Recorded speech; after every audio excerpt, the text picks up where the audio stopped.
Palengke serye na naman tayo. Umagang-umaga naglalakad na nga kami para magpapawis habang si Aba naman ay nasa school. Ito lang din talaga yung time namin para makapagpalengke. Kasama ko nga pala dito ang asawa ko. Dahil nagkataon din naman na wala siyang biyahe nito at sinamahan niya nga akong maglakad-lakad papunta sa palengke. 10 to 15 minutes lang naman ang lapit nito doon sa amin kaya okay lang din na maglakad-lakad. Nandito na nga kami sa palengke, yung kailangan lang din namin na pang-stock din ng pang-isang linggo dahil isang beses lamang din kami pumunta dito. Dahil hindi ko naman sinasayang yung pagkakataon na to na makapagpalengke habang ang anak ko ay nandun sa school, yung tipong may nagbabantay naman din talaga. Syempre, yung pang-araw-araw na kailangan lang din namin yun at yun lang din yung pinamili namin dito.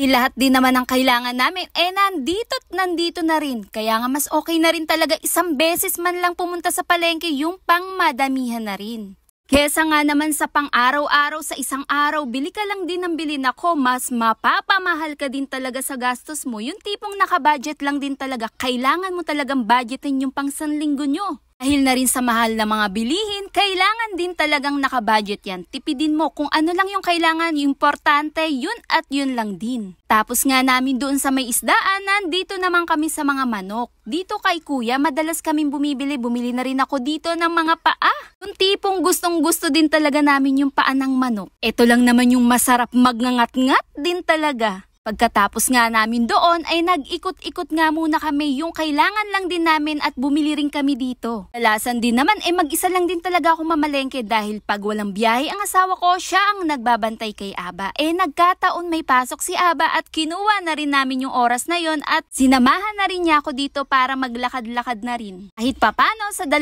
oras na pagstay ko nga naman dun sa school, nako magamit ko yung oras sa ibang bagay. Kaya nga ito nga lang din talaga siningit ko na ang pagpunta ng palengke para bukas or sa susunod na araw ibang gawain naman. Dahil na rin pag nagsabay-sabay lahat-lahat ng gagawin mo, nako, ikaw lang din ang mahihirapan. Kaya nga importante ang oras kung paano mo ito budgetin o time management. Yun din talaga ang pinaka-importante. Dahil sa susunod na araw, kinabukasan o ano pa yan, nako, nandyan na naman yung labahin natin, linis bahay o kahit ano pa yan. Tayo at tayo lang din talagang gagawa niyang kaya hanggat may oras gawin dapat. Siyempre, yung maisisingit mo din talaga. Para kahit papano, nandun din yung makapagpahinga ka. Nako, mahirap din pag inabuso mo yung katawan mo, mapapagod ka at ikaw din talaga ang kawawa. Kaya sa gaya natin, kailangan din talagang may pahinga pa rin. Dahil hindi naman lagi tayong malakas para gawin lahat-lahat yun. Pagkatapos nga namin doon at nandito na nga kami para umuwi na rin at nabili na rin namin lahat-lahat ng aming kailangan. Ito din talaga yung maganda, yung pagpumunta ka sa palengke, lahat ng kailangan mo nandiyan na. Kaya nga dapat may listahan ka na rin bit-bit. Tipong umaga pa lang pero feeling mo, nako, buong araw mo'y nagamit na dahil nga itsura mo palang tagaktak ang pawis mo pero sulit naman na singit mo rin yung isa mong gawain. Siyempre, dahil na rin yan, kasama mo rin ang asawa mo. Napaka-supportive din talaga niyang asawa ko sa lahat-lahat ng ginagawa ko.